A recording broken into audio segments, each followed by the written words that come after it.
I really need an editor. I'd be able to get these videos out a lot faster.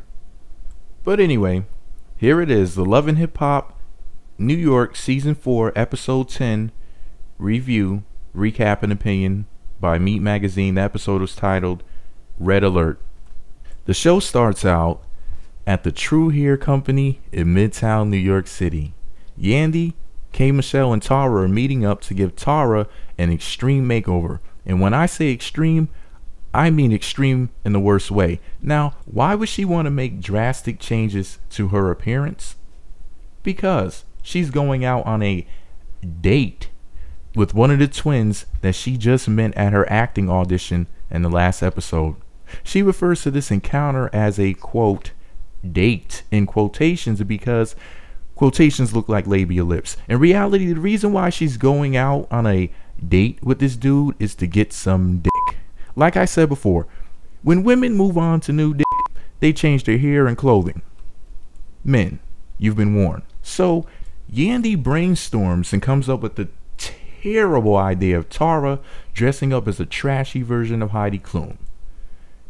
Little does she know Heidi Klum is already a piece of trash. But anyway, Tara throws on this long blonde wig, and before she can get the mop on her head good, she starts going into full-fledged Miley Cyrus pancake twerking mode. I swear, she had that thing on for under 1 minute and began shaking her little ass. And yes, between the stupid looking wig and that flat back, she looked like a damn turtle.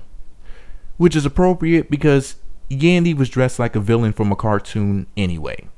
I swear, this Yandy Smith bitch can't dress to save her life. In an earlier episode, she looked like Sho'nuff from The Last Dragon, and in this episode, Yandy is dressed like an evil wrestler. She has on these satanic shoulder pads and this black paisley bandana design on her dress, and this is the person that Tara trusts to give her fashion advice.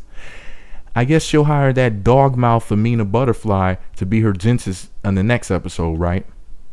In our next scene, Rich Dallas hops out of his car with all blue on, looking like an undercover cop. He has to go visit his mommy, Jewel Dallas, at her house in New Jersey. And Jewel is washing off some fruit, yet she doesn't tell us what she's about to do with it. Hey, she's not married, you know. So Rich is crying to his mother about Erica Mena, and his mother lets him know that he needs to tuck his dick up in his ass like Nia Lee, because Erica is beautiful, yeah, but she isn't something to bring home to mama. So focus on business and grow up. That's right, Miss Jewel.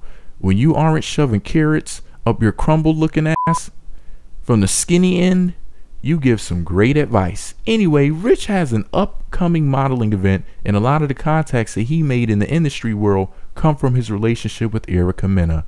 But regardless, Jewel tells Rich that he's weak, pathetic, and an alcoholic. Oh well, I guess we'll have to see what happens with this mess next.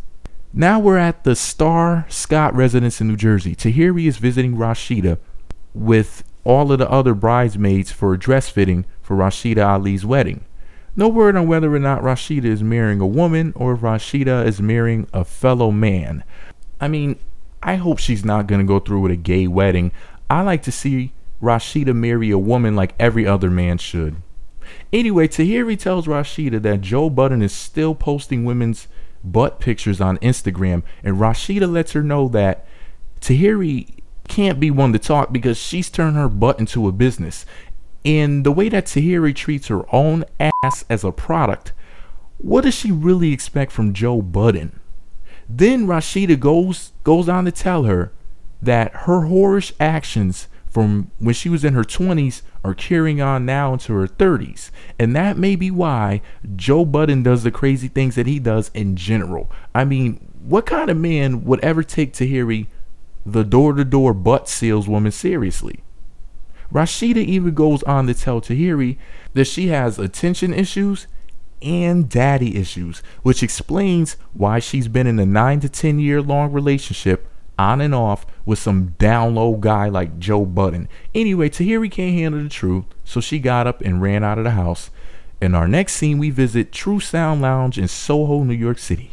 Rich Dollar's new model Jessica Santiago has a photo shoot with Black Men magazine, and Thirsty Rich is already smashed more than once. The funny thing about this scene is seeing him attempt to talk game to this woman. He just sounds and looks so pathetic. I'm talking Native American Thanksgiving corny. But I love how Jessica makes a whore gesture when she's talking to Rich. A lot of you may not notice, but she stuck her tongue out. Now that's a subliminal whore gesture for sluts who have oral fixations. Now I'm not mad at her. And also, I doubt that many viewers notice that she is a Dollars Unlimited model. That spells dumb, D-U-M, without the B, as in so dumb you can't even spell dumb. That cracked me up when I looked at her face and saw that on the screen. Anyway, my main issue with Rich Dollars is his awkward and thirsty behavior around women in general. He reached out and poked this model's tit. I mean, who does that? It's like whenever Rich gets around women, he just looks as awkward as a dyke eating a hot dog. I mean, if he didn't have money, he wouldn't touch pussy at a petting zoo. So now we're at Hollywood stunts in Brooklyn. Boring K. Michelle and even more boringer, yeah, it's a word if I say so, even more boringer Tara are meeting up with the twin actors Aaron and Andrew for a stunt class, and K. Michelle has the nerve to claim that this is some Beyonce stuff right here. K. Michelle, Beyonce doesn't know who you are, nor does she care. You're a reality show TV slut on a show with 4 to 5 million plus viewers an episode, whose album only hit #2. Beyonce threw an album out on the internet and shot to #1 with no self-promotion other than posting an iTunes link on her Twitter account. So stop mentioning her name. Anyway, K. Michelle, being the thirsty country butter drinking whore that she is, asked Andrew to take his top off. And like a true down low brother, when he takes his shirt off, he's covered with tattoos and his pants are sagging and just, I swear, black bitches are AIDS magnets. Anyway, Tara is so thirsty for new penis that she jumps from a 20-foot platform just to impress Twin Cupcake over here. Apparently this guy was impressed because Tara and Aaron kissed each other on the mouth. And yes, it was completely awkward. It looked like it was her first kiss ever. I mean, someone needs to tell Tara that kissing penis and kissing lips require 2 different techniques. Anyway, now we're at the Blue Smoke Cigar in Brooklyn. Peter Guns is letting Rich Dollars know that he should have taken the easy route the day that Erica threw that plate at him and he threw the glass back at her. And by easy route, I mean doing the easiest thing that a person could ever do when encountering Erica Mena, which is to be the bigger person. Rich Dollars, who is of course drunk and drinking more liquors, sits up there and agrees with him. Peter feels that he made the wrong move by letting that disease get under his skin. And when I say disease, I mean Erica meningitis. Anyway, the real reason why they did the scene together is because Peter needs sandwich money, and Rich is the hand that feeds him. He came by to say sorry and get some work from Rich. Seeing that nobody needs to get blown away at the moment, Rich lets him know that he has this Dollars Unlimited model launch event, and he is willing to hire that sorry Peter for a DJing job. Peter kisses Rich's feet for saving the day once again. In our next scene, we visit Negro Claro in Washington Heights, New York City. For the record, Negro Claro is Spanish for Cleopatra was a black woman. Anyway, Joe Budden comes up with the silly idea to meet up with Lexi, Tahiri's fat sister, butter her up, and get her to help him to convince Tahiri to say yes when he pops the question. And when I say the question, I don't mean the question of whether or not Tahiri will continue to keep his homosexual drag queen lifestyle a secret. Anyway, to make a long story short, Lexi finds it hard to believe that Joe Budden is finally ready to settle down with a female. After a tiny bit of convincing, she agrees to keep the meeting secret, and she reluctantly gave him her blessing. Yada yada yada. Now here's where the episode got good.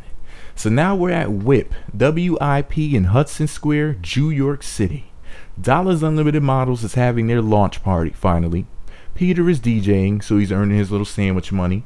And Rich walks up and introduces him to his first model. Jessica Santiago. In the meanwhile, Tara is showing up with her new penis, Aaron, and she's dressed up in that long blonde wig from earlier, but she really made it. She made things so much worse. She has in this white jumper and these high-heeled shoes that have her walking like she just got fucked by a horse head. Anyway, she looks 200% ridiculous.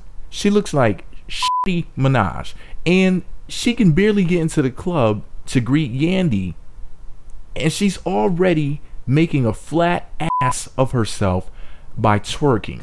Yeah, the chick dressed like Halle Berry and Baps is twerking her paper-thin ass, embarrassing her date and all. I'm just glad that they told us what she was doing, because when she started twerking, I thought that she just had gas and a wedgie. So where would Tara get such a stupid idea like dressing up as a barnyard prostitute from? Yandy, of course, the queen of costumes. People were so busy looking at Tara like, who's this superhero looking bitch? And how is a flat ass a superpower? Does it deflect bullets? Does she transform into a wall? Does it print receipts? They are too busy saying stuff like this to notice the skirt that Yandy is wearing. She had on a fur skirt made of so many cute dead animals. I can never watch a Disney movie again. Peter needed... Yeah. Anyway, if you really want to know what the fox says, he says, "Take me off this tacky heifer." But back to Tara. Not only is she dressed like Halloween in hell, the bitch has about as much rhythm as a three-legged washing machine. Tara can't dance on beat to a skip record, drunk. She reminds me of that one family member that we all have, the one that's on crack or meth or coke or some other sort of hell of a drug, the one that embarrasses the whole family at the family reunion. You know, the one that does their little signature move and they turn around, and by the time they turn back around, everybody left the dance floor, leaving them by themselves.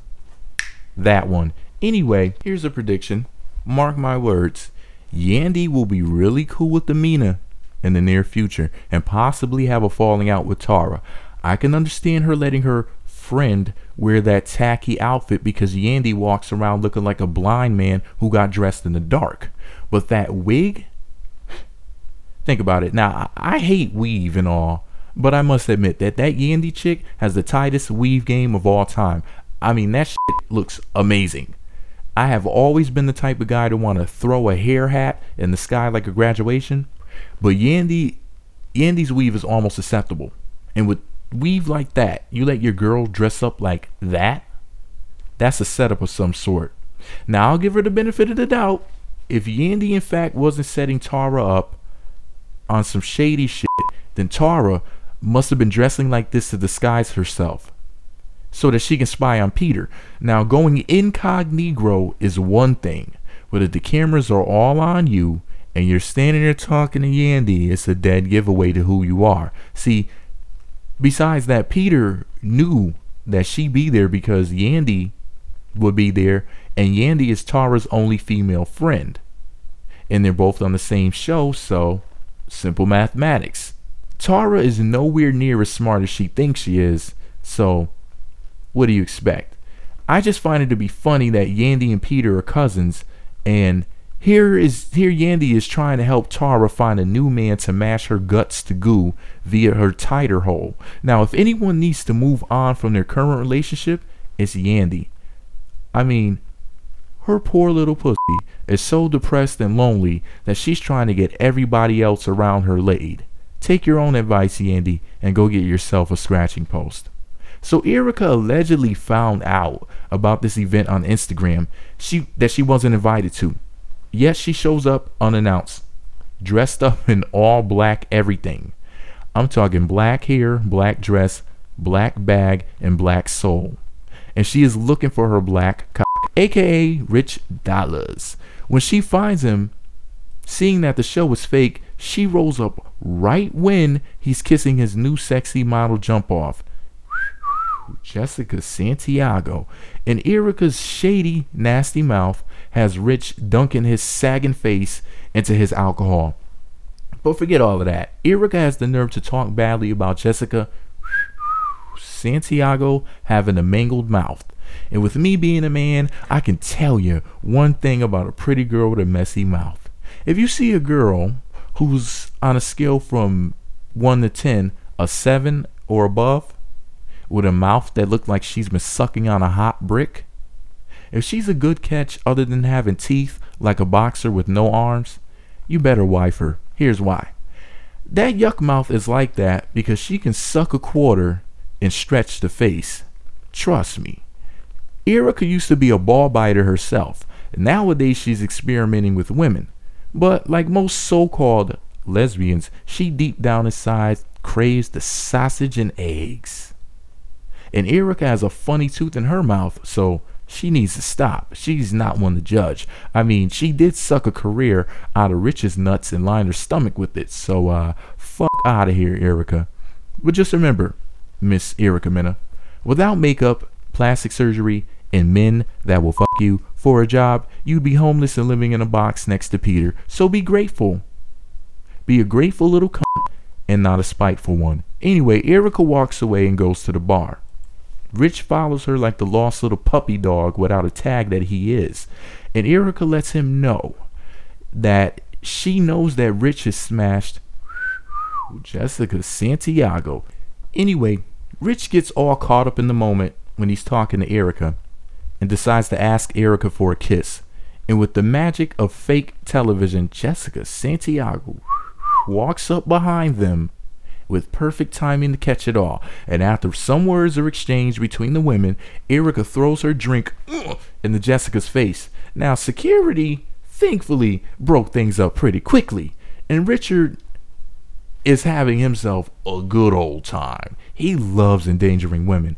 I mean, what a businessman. I mean, with a manager like that, who needs an enemy? I mean, he's, you know. Anyway, somebody needs to throw a drink on Erica so her makeup can stream down her face and we can see the ogre that's underneath it all. So Rich, being the thirsty clown that he is, blames Jessica Santiago, not Erica. Erica lets Rich know that Jessica Santiago, in her not so humble opinion, is an Erica Mena wannabe. And if Rich wanted a fake Erica, she might have lent him Cynthia Santana for 24 hours. Talk about the truth coming out when you're angry. This psychopath, fake lesbian, just admitted to sin being a pawn in her game. Anyway, she lets Rich know that either he will bow down to her evil and do as she says, or leave her alone. Then the gargoyle stomps off, taking her evil presence with her. Erica has the devil in her. She needs Jeebus. What I find ironic is that Rich was just yelling at Erica about being a psychopath and fighting with everyone. Then when Erica, who signed the rich dollars, fights with another model that signed the rich dollars, it makes his dick so hard that he can club a baby seal to death with it. Now, isn't that something? And our next scene, Yandy is in Midtown, New York, with a big, bald-headed, gay beaver-looking motherfucker and a cheap jacket. I mean her director, Noel, which spells Leon backwards. And Rich Dollars walks up in there wearing a burgundy blanket with a sweater on top to match the leather bedding that Yandy is wearing. She's sitting up there looking like a karate couch or a kung fu futon or so. Okay, let me stop. Anyway, Yandy lets Rich know that she wants to begin looking outside of New York for talent. And she wants to lock down a distributor for their record label as well. Rich totally agrees, and the alcoholic has a drink to that. Yes, he toasted himself. Where they do that at?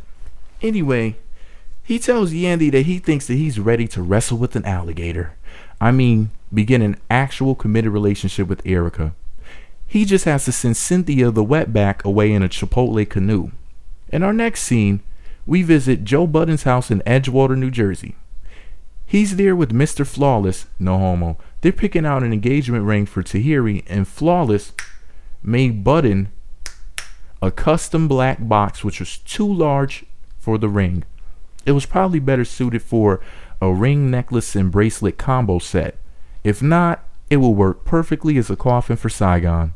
So Lexi shows up wearing the ugliest blonde hairdo.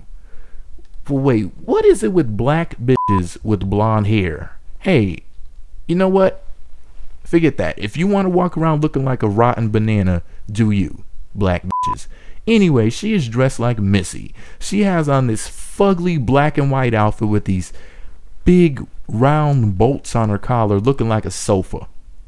And she's wearing stockings with Timberland boots. She's giving me gay construction worker from the Village People all the way. Anyway, Lexi loves the ring, and her crush on her sister's on and off again gay boyfriend is apparent. If Joe never smashed, he could have right then and there on that couch. In our next scene, we visit Melissa Me in Midtown New York City. Rich is finally letting Erica know how he truly feels, but whatever he's selling, she's not buying it. She told him that after the other night with Jessica Santiago, she's officially over him. Rich continues to drown his sorrows in alcohol as he's drinking in this scene as usual. And the scene ends with the man walking out and Erica crying, which is the story of her life. This is why she took the fake lesbian route, but she'll soon find out that the problem in her relationships is her. And our final scene, Joe Budden is suited up in a tuxedo, sitting in a limo, holding a red box. And I thought to myself that little red box, I mean, the only thing that little thing would be useful for is to store Peter Gunn's belongings or Erica Mena's dignity. Then I realized that Tahiri's ring was in there. That's if she accepts it, of course. Cheddar cheese. So Tahiri is standing out in Times Square in the cold with nothing on to keep her warm except her hefty forehead and that 10-gallon hair hat. Now, it might be freezing, but Tahiri still has her back peeking out underneath her shirt. Now that's wife material right there. You were right about this chick, Rashida. So Joe calls up Tahiri, and after a corny conversation between the two with dialogue exchanged that I wouldn't repeat if I was getting paid to do so, he tells her to look up, and similar to the cheesy slideshow that Peter had for Amina, Joe has a video on the side of a building for Tahiri with different people holding up cards and words to explain what a relationship is supposed to be, including words like a relationship is supposed to be an emo chain smoking pretty good rapper and a booty model annoying the world for 4 seasons and then getting the boot on the 5th. Allow me to dream. The hidden gem or Easter egg in this scene is when Joe Budden appears in the video holding up a sign which reads, "I have a question." There's a billboard towards the left side of the screen, and it's an advertisement for the Lion King. Get it? Joe Budden is full of shit. Ha ha. Anyway, he pops up on Tahiri, like he always does, looking happier than a Sesame Street character. But the cigarette monster was cut off by editing, so we'll find out next week how Tahiri said no to marrying a gay man. Yeah, I smell a beard shaving coming. We only have 2 more episodes before the reunion, so let me know below whether or not I should review the reunion show. And I will for sure be back for episode 11, which is titled Put a Ring on It, and episode 12, which is titled All Good Things. And next week we'll find out whether or not Amina Butterfly is going to kill her little caterpillar because allegedly she's pregnant with Peter Gunn's baby, Dillinger. So I'll see you next week for the next review, and don't forget to comment below and subscribe to my YouTube channel for more reviews, recaps, and opinions. And if you like share the video on Facebook, Twitter, Google+, MySpace, or 2 cans with a string in the middle. And in other words, tell a fucking friend.